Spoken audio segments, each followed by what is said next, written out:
Hello and welcome, everyone. I am excited to bring a colleague of mine to the live stream world to amplify the work that um, is being done to create welcoming school environments which support Great Education Colorado's 13th annual luncheon, which is coming up September 24th, 2024, from 11 to 2. You can still grab your ticket and join us. Feel free to head over to our website and, buy your ticket. It is right there, easy to find here. It is as listed as a comment here. It's just right on our website. See you there September 24th from 11 to 2 at the Denver Botanic Gardens. And without further ado, I want to bring up, like I said, a colleague of mine who actually has been doing the work for years at this point, and has a wonderful, exciting course to share. Welcome to the screen, Professor Brown. Hello, hello. How are you? So well, thanks for having me on. Thank you for talking to my shadow avatar. And if the camera decides to find itself, I will pop on the screen. But I am so grateful that you made time to chat with me live. I know we've talked about critical race theory in the past. We've done a lot of work together at a community college in a space where we were helping students acclimate to the college environment, college academic world, as well as it was integrated into sociology content. And from there, we developed a really good partnership and co-working and space where both of our talents were able to shine and I think really elevate the experience that students had. So I definitely thought of you when it came to creating welcoming schools. So I know you'll be trying your hardest to get to the luncheon. I know you're busy. Educators, it's so hard to pull them out of the class, so I appreciate it. But what are you up to now? So just a little bit of background. I have my master's in sociology, and I've been teaching at a collegiate level for about, I guess, 7 or 8 years now. I've done so in both concurrent enrollment and for just straight up college courses. And throughout that process, especially with co-teaching with you, we really are looking to make classrooms be better for first generation college students, be better and more inclusive on a diversity level, et cetera. So now what I'm doing is I'm co-facilitating another course at my college level where we take college professors who are interested, roughly 10 college professors who are interested in this professional development to teach Equity-Minded Teaching Academy, so also known as EMTA.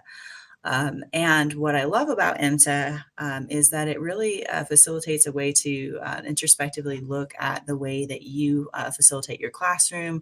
And it also gives you the opportunity to kind of start at the ground level or get more involved. So there are different levels of involvement. If this is something that you are looking at implementing, it can be implemented beyond college, right? It can be in high schools, it can be in concurrent, non-concurrent, all those things. So at baseline level, we look at like welcoming pages, like the About Us pages, and talk about the language of that. We learn the vocabulary of what diversity looks like in today's world.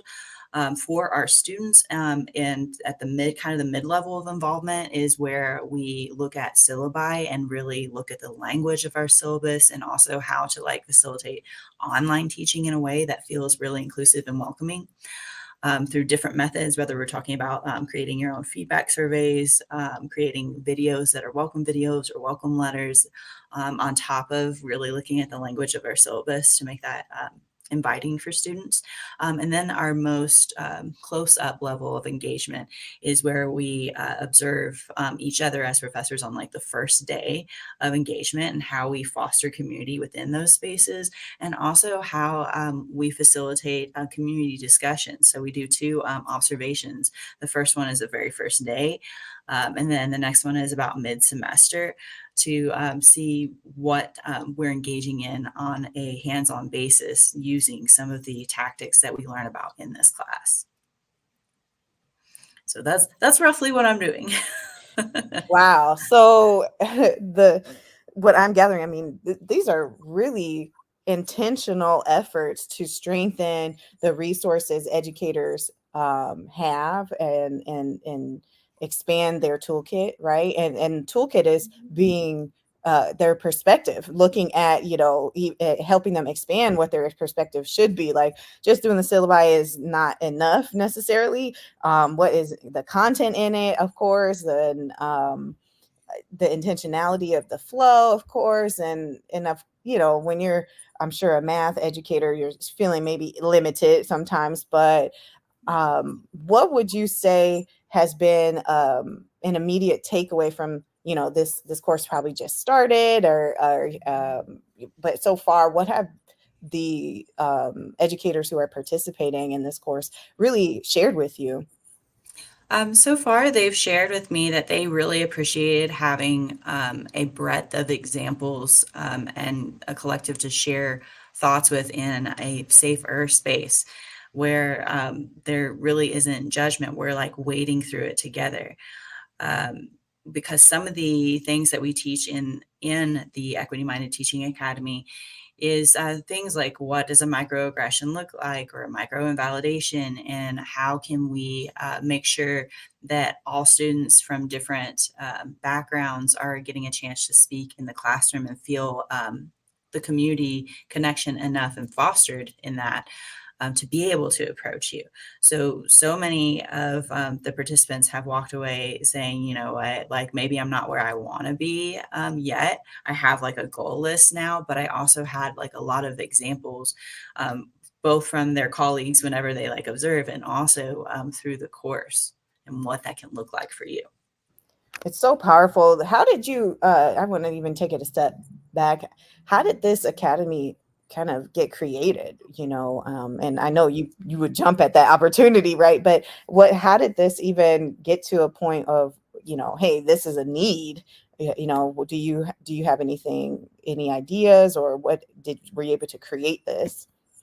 So I can't take full responsibility for creating this. I'm vamping it up, but it had been created a couple years ago, from my knowledge, and it was in part response to the fact that the college that I'm working for is a Hispanic serving, or on the way to officially becoming a Hispanic serving institution.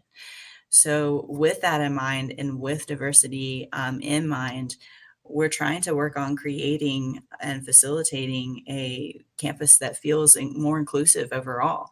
And we also saw the needs across like community colleges in general, as far as low income, minoritized, and first generation college students being demographically the most likely to attend community colleges.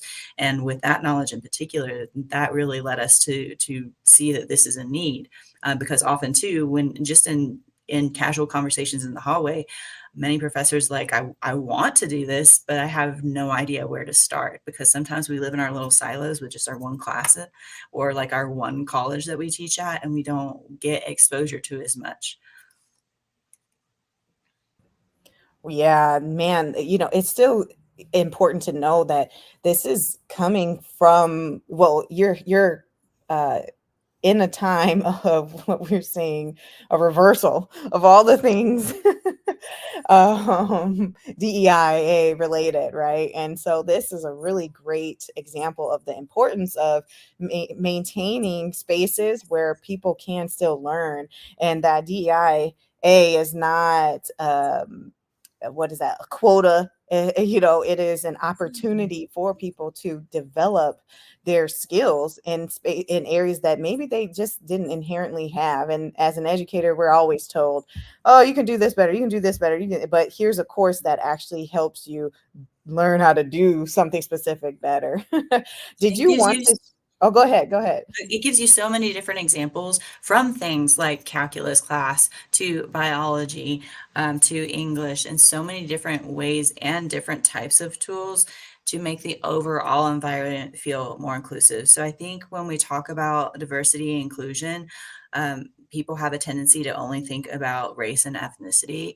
It goes beyond that, especially when we're talking about things like first generation college students or students in general that fall under low socioeconomic status. It also helps the people that aren't first generation, etc. Because in the transparency of the process of facilitating an integrative classroom, you are also being transparent in what you do to try and foster that, but you're asking students and their classmates to actively engage in that process with you and be aware of it themselves.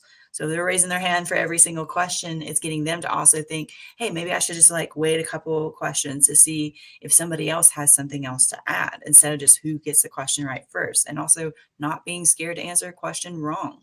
So we're doing that through modeling. So it's so much more expansive than just a quota. Yeah, and as educators are taught to be educators, they're like myself. I came in as an alternative licensure and went through primary, secondary, and then eventually to collegiate level teaching. And I brought in a lot of training that was not the same as my all of my colleagues that may have been experts in a college or ology, but maybe they actually really never were taught how to teach. And then we also know the reality of teaching. There's some limitations. Historically, there were things connecting stereotypes to how the learners are. And I remember actually my older sister actually went to school for teaching, and she shared with the family when she came back from break, hey, this textbook says black boys should do this, so you should avoid this, and girls are more likely to do XYZ. And while there are, I'm sure, habits that are noticeable within certain groups and demographics, if you're teaching folks, they're assuming that's fact and is hard and steady. And when you have prescriptive next steps and protocols, it can be very limiting, right? And especially in a space of in education where I think the pressure has been mostly to get to test results, get the attendance high, instead of the what is a welcoming environment that allows the youth or learner to actually blossom. And And the succeed in teacher a is the way. problem sometimes. They've been taught a certain way or haven't been taught. This And I class think is that's great. another thing that we highlight in the Equity Minded Teaching Academy is to let them define success in some ways, right? So this is what success can look like in this realm, but not just equating success to like getting an A in the class, right? Instead of those standardized like results, because for some students, C is good. C is great. C is what is manageable and attainable. And if that's their goal, then you don't want to frame success in your classroom as only making an A. Sometimes it's that progress, and highlighting that as a method of success rather than a GPA can work volumes and speak volumes to what feels inviting and welcoming in the classroom. So poignant. Thank you so much. And if you wanted to share an example, I definitely want to give you space for that, showcasing the work you're doing in with educators to create these welcoming environments. Did you want to go ahead and share one of the examples of the work you're doing? I do have a syllabus. I wasn't able to pull up the side by side that we typically do of Yeah. like welcoming Hmm. messages. Hmm. But one of the things, so I can tell you about it. Unfortunately, I can't show it to you right now. No, yeah, we Um, can even pull up the syllabus, and you could do yeah, that too. It's up to you. I'm flexible. it's fine. Let me show you what that looks like. Let me see if I can get on that screen. No, and while you're doing that, I've worked with a lot of students who want, I was their high school educator, and then all of a sudden I was also their college professor. There it is. Right? Awesome. And they talk about the transition with high school to college. Wow, the syllabus tells you everything you're going to be learning that year. or that semester, right? And through that course. And if it's, you're doing that, so you know what is expected. So even that transition for the learner is important to identify, and is important for the professor or educator to understand how things can be put in or what And things I should don't be put mind in. sharing this schedule for later too to anyone that kind of wants to see like what it kind of looks like from the schedule perspective. I know this says tentative. This is the actual one we're using. But we introduced methods like pan and pair, which is where we observe the classroom and kind of react to the classroom. There's even like a little cheat sheet that gives you different ways to respond, that ask questions instead of just assume that whatever that behavior is going on, is disruptive and like antagonistic and those sorts of things. It also allows you to address like your own emotional reaction to things that may sit in the classroom. That helps with facilitating community. Um, we talk about the first day of class and how to establish and start establishing relationships. We talk about things like the cycle of socialization and what microaggressions can look like, because it can be something we talk about the difference between intent, and outcome, right? And how those things can be different. We also go over your syllabus and go through like the language, what part is the institutional and what part that you can change to show that your classroom is a more inclusive space. And then we also talk about some of our own intersectional identities, to start us thinking about how the intersectional identities of our students should be addressed and can be addressed in a way that doesn't prevent those important conversations just because we're scared of saying the wrong thing. So we also go over, here are some ways to recover when you do make a mistake. And I feel like that's something that is typically missing from some of these DEI trainings. They're like, here's the standard practices. So instead of going over what the standardized practices are or best practices are, we say these are the teachers that are trying to work on their own best practices to adjust and adapt to the student needs, right? Because even in different classrooms and in different colleges, each student cohort has different needs. So this allows for more flexibility within your own teaching while being inclusive to the types of students that may be visiting your classroom. Right. So that's just kind of a brief overview of the things that we end up doing. And at the end, we have a reflective piece that gives you an opportunity to talk about the things that you did learn, the things you wish you had learned, so we can update and participate in our own feedback and adjust. And then also your future goals, and offer that that companionship and that help from a professional level if you want to further develop that. So that's kind of what we include in our syllabi, and that's what I've got for you. Wow, so powerful. I just, when you were sharing it, when we chatted previously just about this course opportunity, I'm like, yes, this is great. And, Colorado has had a unique experience with the colleges teaching teachers how to teach. And in fact, Yes. there's been an overhaul of just simply how to teach the youngest learners how to read. And so there's a lot of pressure, all around. Educators want kids to learn, or learners to feel successful. And I think you hit on something that great ed can really support, which is and A may not be everyone's definition of ultimate success, right? Progress is maybe what folks might be leaning into. And of course, you want to get to a level of success that is, well, as we know, we in sociology credentialized, we do have that. And but it identifies the effort. We assume it means effort and intelligence also. So it's a respectability thing, but there's a space for welcoming academic environments to continue to also acknowledge the work being done, to actually learn. There's, And to validate that, because there's nothing more Yep. discouraging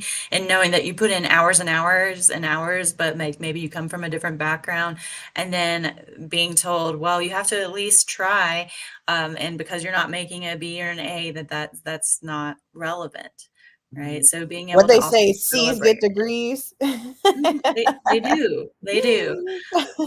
And they may not be going into like research. Maybe they're genuinely trying to learn how to be better communicators, and sociology happens to be one of those disciplines that works in or works for is helping with that communication skill.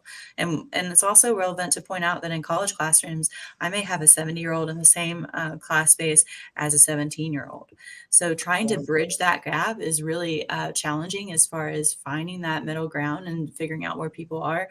But this course helps us determine that and helps us navigate that in a way that I feel like you don't really get in the like, this is how you set up your course shell, and these are like the learning outcomes for the specific topic. It's much more intentional in that way.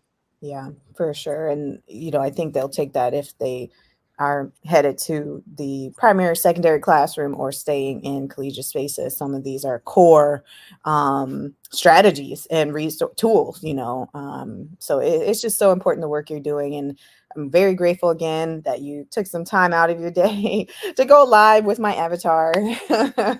Yes. But if Thanks. people wanted to maybe find out more information, or maybe shadow your class, audit it, how could they reach you appropriately? Oh, so you can simply email me at FeliciaBrown2E@gmail.com, because I work throughout the community college system. So that's the most steadfast way to reach me. So just shoot me an email, um, put in IMTA or something for the tagline, and I can see if I can get you to audit or maybe send you a copy of the course schedule to kind of figure out how you want that to look in your and develop for your particular school. So that's how you would reach me. Thank you so much. And thank you again. I hope to see you Yeah. at our amazing luncheon. And we actually have a few efforts we're working on as well with regard to primary and secondary, but I think it leads itself to college experiences. And Mhm. right now there's a survey out that there's two surveys out, and even you could take it as especially as an educator, it might be something you could even share with your students. I'm going to pull up this survey here. It's related to the effort being a research effort to identify what is adequate education in Colorado. And a lot of times we're like, yeah, we know, hey, this we need a librarian, right? For sure. You need a librarian in a school, you would think, right? Well, in Colorado, we actually don't know what we don't know right now. Yeah. So we don't even know exactly what adequate would look like. So there's a study that's been funded by the state, and there's current efforts there's a survey which is a component of the research. There's two being done, and I'm going to throw them up here in a second. And sorry, y'all, taking a little time to find it. One is called the air study, and the other is an APA study. So for anyone interested, we are pushing this survey. You can take it in Spanish or English currently, and the study will help inform the results will help inform legislators what is the investment necessary for these school environments to really thrive. Like some schools not having buildings with or having buildings without air conditioning, come on, that's a low That was hanging a fruit, tough one. right? And people Mhm. always talk about marijuana money, or what happened to that. But it has been implemented in a few ways in Colorado, where the funds we have for education are also limited. It can't increase teacher educator pay. That has to be done a different way in Colorado. So Mhm. feel free, take the study.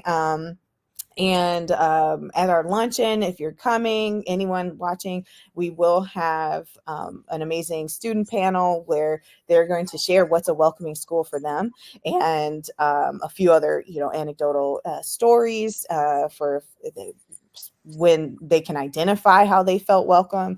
And we are uplifting about 8 different organizations or individuals who have been committed to the work of welcoming schools. So it's going to be a really great experience for folks, and it's connected to this really important research that the results will be out by January 1st of next year, 2025. Ooh, can't even believe it. It's coming up. But as far as I'm concerned, Professor Brown, thank you so much. Your work is so necessary. I hope that people reach out to you to get more information about how maybe they, as an educator, can get educated on making their course and learning environment really welcoming. And as you say, and I would agree, inclusive, right? Welcoming is typically Yeah. inclusive. How are you being inclusive? And Great Ed supports a comprehensive, honest, comprehensive, inclusive education and curriculum, and that doesn't just stop with the books you're reading. It is, Yeah. how you're addressing students and what resources you provide. So, do you have anything you would like to share? Any shout outs or anything? Well, I do also want to let you know that even though I focus primarily on IMTA, I also interact with institutional level data and have done like disaggregated data for classrooms too, for like my own classroom, et cetera, and examine that to see what are the like numerical results. So if you're a quantitative person, we could work on that level too, and I can explain how those things work. But other than that, thank you so much for having me here. I'm happy to do this kind of work. I think it's super important and integral for our success at like an entire cultural level, to really work on facilitating these spaces for people. Thank you so much. And I'm so glad you mentioned how you could also help other educators look at their data, because sometimes you get all these numbers and you're just like, okay, thank you. But what do we do with it? Right. And we can simplify it. It doesn't have to be using SPSS in order to like look at those results. So it's really hands-on. If you want to go and dig deep, we can dig deep, and we can also use numbers as well as some of these other ways. Well, again, thank you. I know you can't see my big smile for being able to, I can see you. It's so good to see you, but you cannot see me. So thanks still for going live, and I'll see you in person then at All right. the Take care. luncheon. Hope to see All everyone right. at Botanical. Thank you. All right. I'm going to end this now. Take care, everyone.